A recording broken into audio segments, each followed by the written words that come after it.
আল্লাহ নবী সাল্লাল্লাহু আলাইহি সাল্লাম বলেন, কোন বান্দা যখন গুনাহ ছেড়ে দিয়ে তওবা করে আল্লাহর দিকে ফিরে আসে, আল্লাহর কসম নবী বলেন আল্লাহ তাআলা সবচেয়ে বেশি খুশি হন।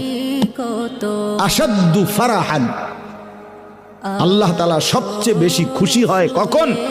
বান্দা আল্লাহর দিকে ফিরে আসে যখন। বিতাওবাতি আবদিহি, বান্দা যখন আল্লাহর দিকে ফিরে আসে আল্লাহ তাআলা ভীষণ খুশি হয়।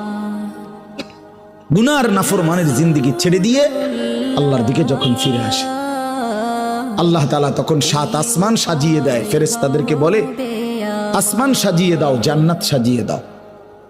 ফেরেশতারা 7 আসমান জান্নাত সাজাইয়া ফেরেশতারা জিজ্ঞেস করে, মাওলা আসমান কেন সাজাইলেন, জান্নাত কেন সাজাইলেন?